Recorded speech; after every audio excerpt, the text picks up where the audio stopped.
Hello there. I'm back again. So I'm SURABHI Jain, language acquisition coach, and today I'm going to share a wonderful lesson with you. Now, for many of us, we have watched so many tips, techniques, and strategies where we can practice English, even if we have no one to practice with. Yes, when you are alone. So there are many tips available on Google, on the internet, where you can practice without any practice partner. But why is today's lesson so special?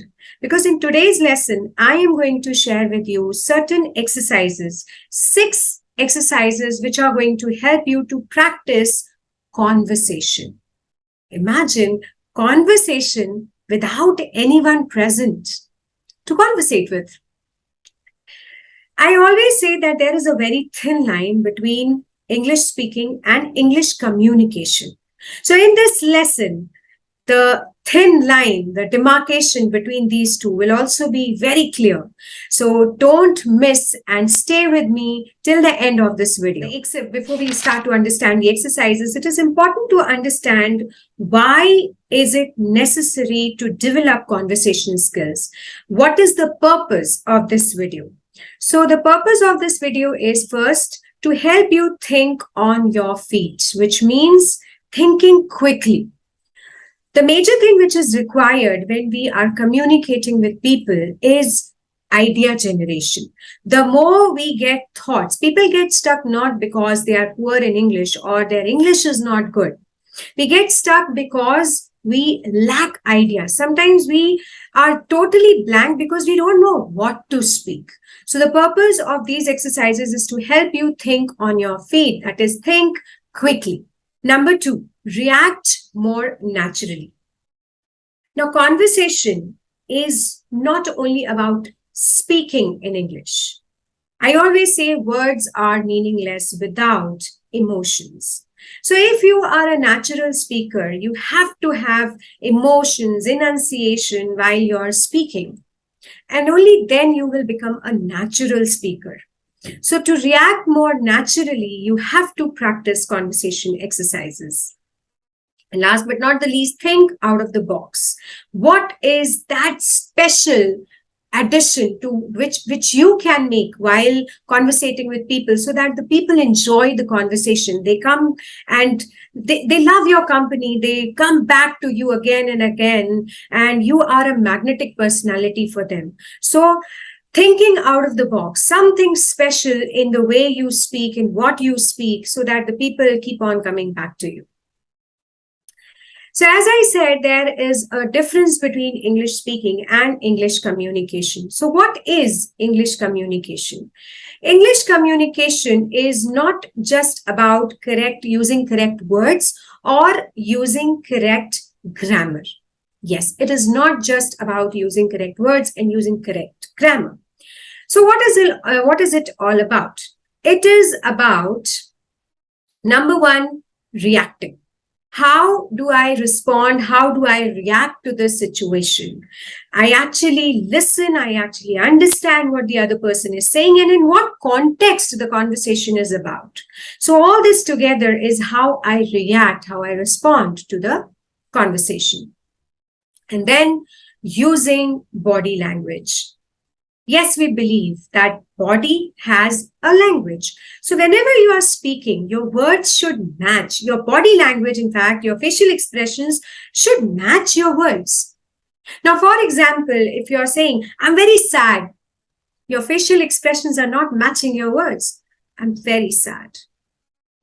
Now, your facial expressions, your body language is matching your words. So in order to be authentic, in order to make people believe and trust what you're saying, your body language and your facial expressions have to match your words. Turn thinking. Now, whatever the other person is saying, when you speak, you must give time to the other person also to speak and listen and understand and observe what he's saying, and then think and respond according to that. So when you are communicating, turn thinking is very important. Next is using informal and formal language. Now, you must agree with me on the fact that you cannot be speaking all the time in an informal way or in the formal way. It has to be a mixture of informal and formal language. Even when you are in a corporate setup, even when you're speaking to your seniors or your clients or your investors or the bankers, the way you speak is always a mix of formal and informal language. So, conversation exercises help you to practice that. The most important part of conversation or English speaking or communication is pronunciation. Clarity in pronunciation ensures that you make the other person understand clearly your perspective. What are you saying becomes absolutely clear to the person if you're using right pronunciation. And pronunciation is not just the dictionary pronunciation or the Google pronunciation, which I always say. Pronunciation includes enunciation and intonation as well, following the rhythm of a language. Articulation of words. Communication is all about how well you convert your thoughts into words, how well you formulate those sentences so that you convey the message in the right perspective to your listener. So, articulation of words. And last but not the least, thinking on your feet, which means thinking quickly. How fast can I think? So, as I always say, fluency in communication is not about how fast you can speak, it is about how fast you can think. So, these exercises are going to help you practice all these major aspects of English communication. So, without further delay, let us understand, let us reveal what are these exercises. So, let us take a look at exercise number 1. Now, exercise number 1 is listen and repeat. Now, what do we mean by this? Listen and then repeat. Repetition, as I always say, is the crux of your English practice. It is the most significant part of your English practice. How do we go about it? Number 1, choose your favorite song or an audio from YouTube. Now, songs are very good and a very interesting and a very appealing way of practicing English. How many of you remember those rhymes, those nursery rhymes? We all remember, most of us. They are on the tip of our tongue. Why? Because they were rhythmic, they were poems, and they were so interesting. And then we repeated it more than 100 times. So that is why they stick to our memory. So songs are a very good and compelling way of practicing English. So just choose a song or an audio from YouTube and then listen to it few times reading the words. Now, if it is an audio, if it is a video from YouTube, if it is an audio from podcast, try to use the subtitles at first. Yes, it becomes a reading exercise, but few times, 2 or 3 times, it is good if you speak along with reading the subtitles. In that way, you don't go wrong, and it doesn't bother if there are few words which you cannot understand the pronunciation or the accent. It doesn't bother you because you have it in front of you, and then you can pronounce it, you can say it. Same with the song. Sing the song along, listen the song along with the lyrics. So it gives you a clear picture of what the singer is singing. Now, songs, yes, it's a good way to practice, but it is not the best way to practice. Why? Because sometimes they use the words which do not fit, or they also change the correct pronunciation of the words in order to make the songs rhyming. So it's a good way to start, but don't choose songs as the only way to practice. For example, I practice using the song, these are my favorite songs, Unstoppable, right? I put my armor on and show you how I. No, it's not necessary that you always go right, you may go wrong, but the part is that you are actually enjoying the activity. So the main purpose is that these practice exercises are not overwhelming, they are not intimidating. On the contrary, they are very relaxing and they are fun. So song, and I remember when I was in maybe class 10th I was in school, and there was this song from the movie Titanic by Celine Dion. And I loved this song. I repeated this song again and again. Every night in my dreams, I see you, I feel you. So these songs have been a part of my life, and I have been practicing these songs. And now what happens when you practice these kind of songs, when you practice the audios, it gives a practice to your muscles, the tongue muscles, the mouth muscles, and even the brain. It gets acquainted with this language, and it no longer becomes uncomfortable for you to speak English. What is the thing which you must focus on while listening to it? Number one, you need to focus on the words that connect. The words that connect, the words that combine together, the sounds that combine together, you need to take care of those sounds. I'll tell you how. Another one is getting used to the rhythm of English. I always say every language has a music. Japanese has a different music, Chinese has a different music, Islamic has a different music, Hindi has a different music, English has a different rhythm. All languages have a different rhythm. So you must take care of that rhythm. And you have to take care of the sounds that you're going to hear, the correct speech patterns which you're going to hear. Follow those sounds, follow those correct speech patterns. Try and speak at the same time and finish with the person who is speaking or singing. Now, this is when you are singing, when you are speaking and repeating the speak or the singer. Make it a point that you sing along with them, you speak along with them, and finish at the same time. No matter if you miss out on certain words, if you miss out on certain sentences, even if you miss out on a certain part of the song or the speech, it's fine. Don't get bothered. Don't panic. Just keep on speaking. Let us take an example. How to connect, how to observe the connected words, the combined sounds. Now, when the native speakers or the fast English speakers or fluent English speakers say this sentence, now me and you, when as beginners, may read it like, I bet you're going to like what I have brought for dinner. But the native speakers don't speak like this. They say, I bet you're going to like what I bought for dinner. Now, when they're speaking even fast. I bet you're going to like what I bought for dinner. So when you now observe this, I bet you, it becomes, now they are not saying bet, they're not saying you are. I bet you, bet ya. Ch, T becomes ch. Going to becomes gonna. I bet you're gonna like what I bought for dinner. And instead of saying bought, the T sound is not that clear. It becomes like D sound. I bet you're going to like what I bought for dinner.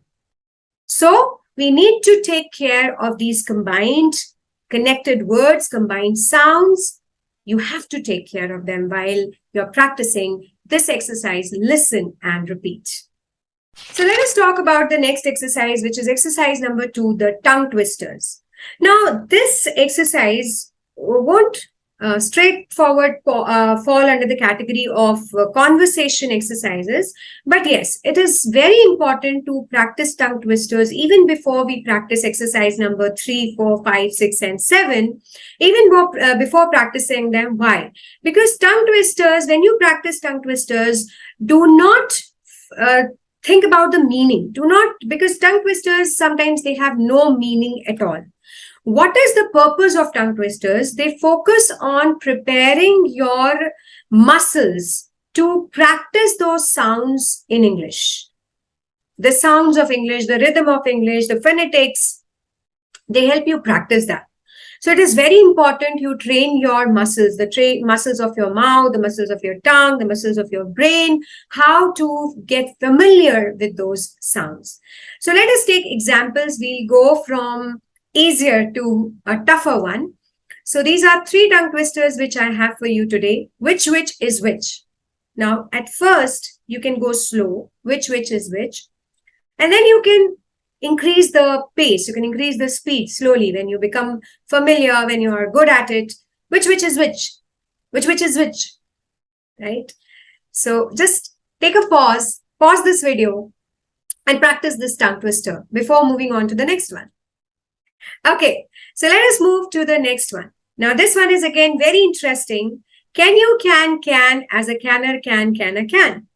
Can you can as a canner can a can? Now, at first, go slow. Slowly, gradually increase your speed. Now, pause the video and say this tongue twister 5 times. Try to increase your speed gradually. I hope you practiced and I hope you enjoyed it. Let us move to the next one, which is a bit longer than the other two.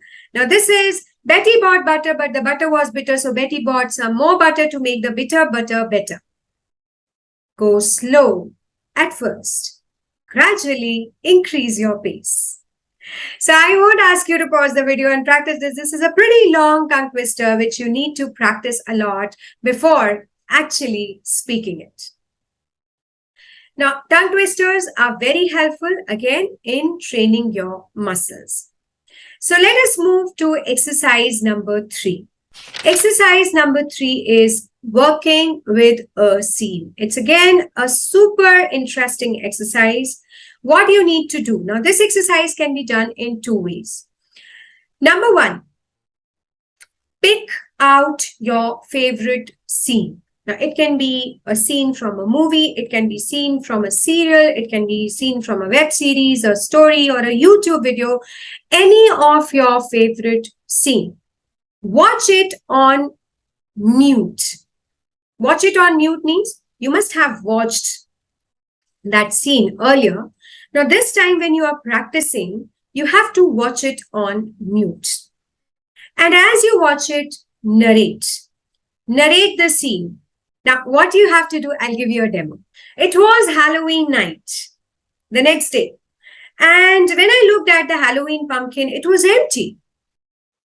So I told my husband, look, we need to buy some candies. We need to buy some things to fill in the Halloween pumpkin. So we went to the general store and we bought some candies. While we were returning from the store, and we found many of the police vans, jeeps parked under our apartment. I said, what must have happened? Do you know? And then we found one ambulance also. So there was certainly something wrong. Either there was a robbery or something was really wrong. So we got out of the car and we reached out to the cops.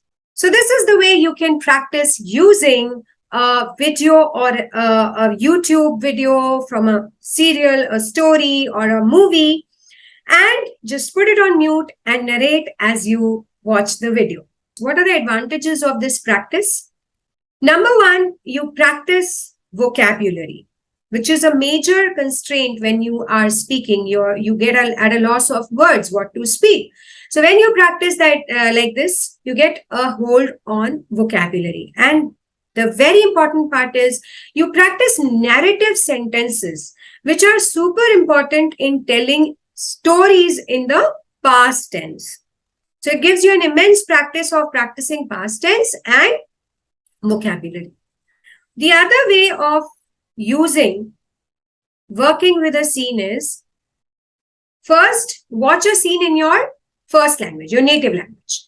Now, it's super interesting. Why? Because you can pick up any serial from any serial which is your favorite, and you can pick up a scene, and then you can go on explaining that scene as if your friend is sitting in front of you and you're explaining that scene. You know what happened in the Nagin serial today? You can just go on speaking and telling what happened in the serial. But make it a point that you don't translate word to word. Context is important. And the idea, what is happening in the scene is more important, not word by word translation. You need to summarize what happened in the scene, not word to word translation. So this practice is very interesting and it helps you a lot to practice your conversation skills. Moving to exercise number 4. Exercise number 4, fake it till you make it. Now, what is this exercise all about? What do you need to do? You need to choose a setting. Create a setting. It can be a restaurant, it can be a hotel, it can be a booking counter, it can be even your child's parents meeting or an interview. Or maybe you are the interviewer and you have to interview certain people next day. So you can create that situation and then write a script. Write a script. So it has to be not more than two people because it will become overwhelming for you to play more than two characters. So take any two characters and then write down a speech A, and then what B said, what A said, what B said, and then act it out. Act it out as both the speakers. So what are the advantages of this exercise? The advantages of this exercise is practicing all the communication aspects which we had talked about earlier. Reacting, using body language, turn taking, using formal, informal language, pronunciation, articulation, and thinking on your feet. So it's a super interesting exercise and helps you a lot to practice conversation. So I'll give you an example of this. I'll share a video with you and which will help you to understand better how you can practice a conversation between a customer and a waiter. So how was your meal, madam? Oh, it was delicious. Would you care for some dessert? What do you recommend? Oh, there is a Greek delicacy called baklava. It is made of nuts, butter, and cinnamon, all soaked in honey. Would you like to have it?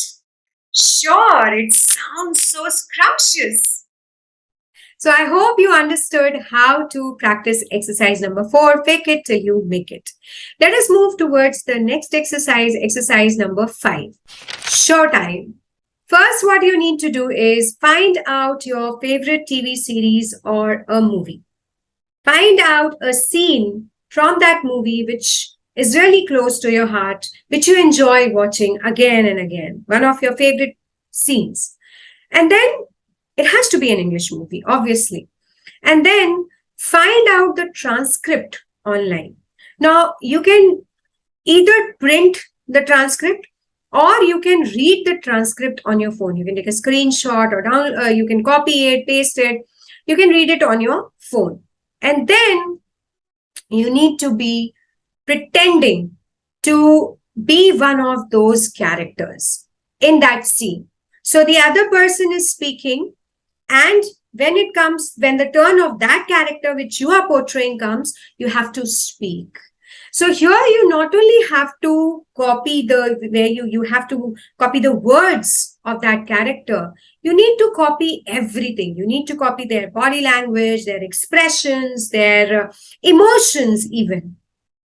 So it helps you in reacting, turn taking, and using body language to get across your message. So you even have to copy the vocal variety, the rise and fall in their way of speaking, the emphasis, everything, the pitch, the tone, everything you have to copy. So just pretend to be one of the characters in that scene. It's a very interesting exercise and I know you will enjoy it.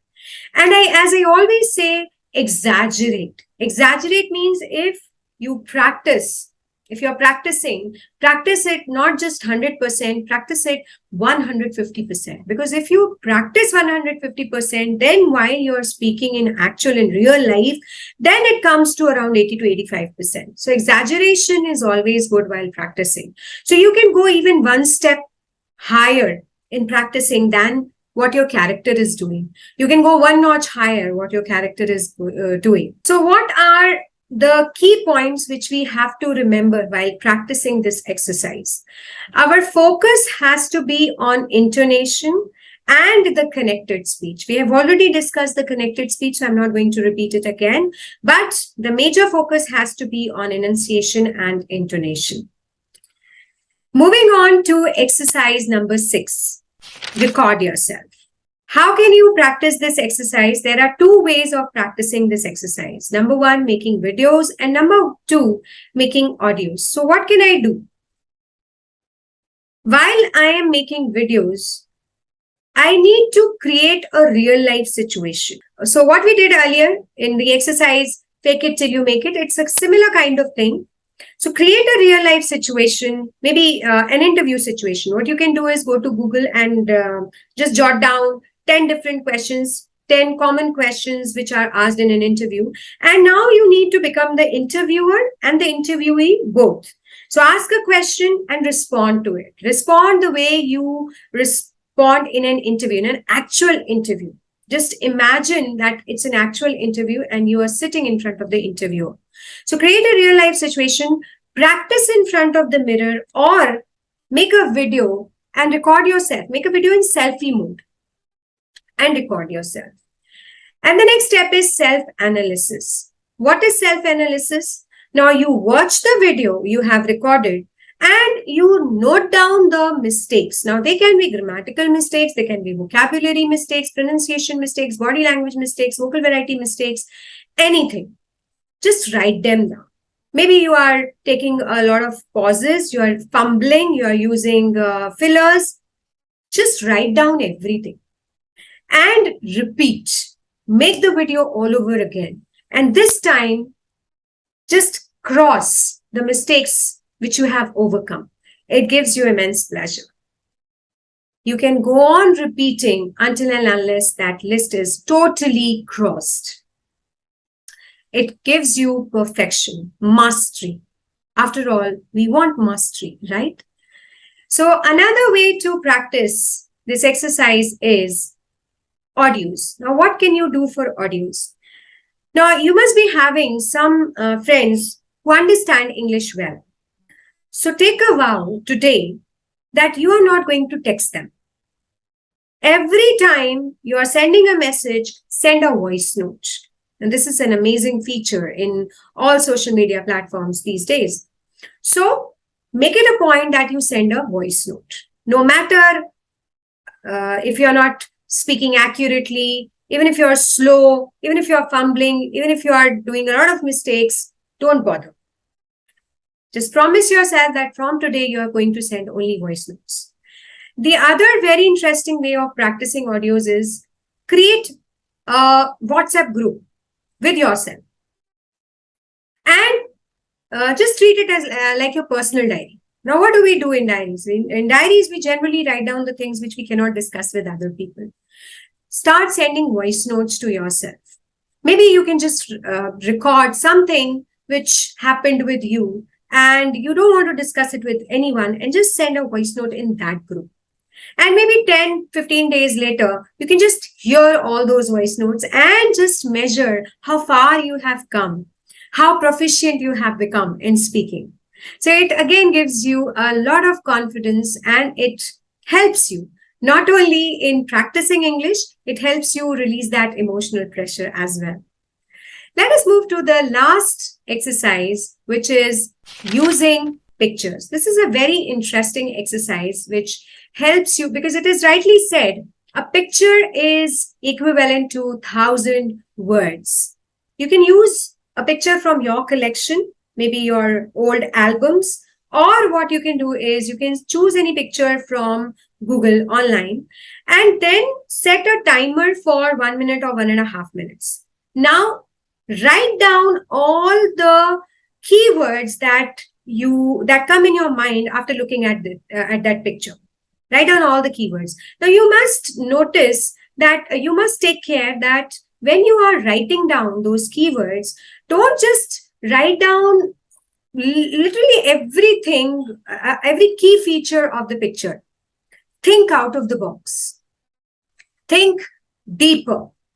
Deep thinking is required. Think on some aspects which are actually not visible in the picture, but yes, you can connect your thoughts with that picture. Now, again, set a timer for 1 or 2 minutes and create a story.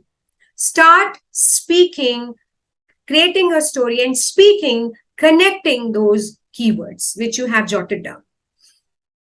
So when you create a story,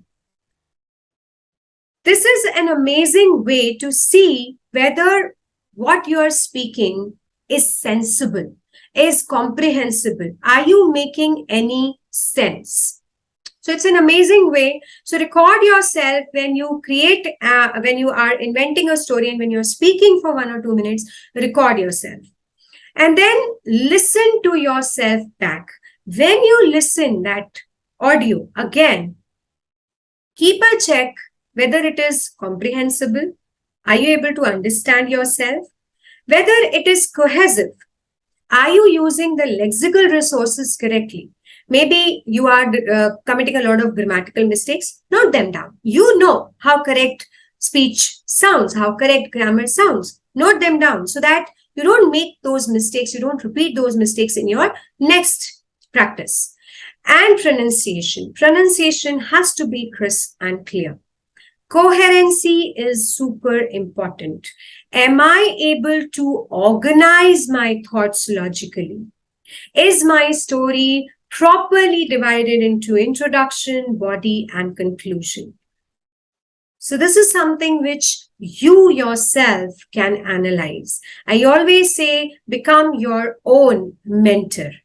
So these all exercises will help you to practice even when you have nobody to practice with. Recording is, as you must have seen throughout these exercises, I was asking you to record yourself. Recording is an amazing way where you can do self-analysis and you can create your own teaching system. You don't need anybody to check your errors, and error correction has negligible effect on your English speaking. All it does is lowers down your confidence. You keep on thinking about grammar, you keep on self-analyzing, and it also diminishes your performance. So I hope this video was of use to you and is going to help you a lot in improving your communication skills, conversation skills. So if you liked the video, don't forget to comment and click that subscribe button so that I keep on sharing such content with you. Thank you. Bye-bye.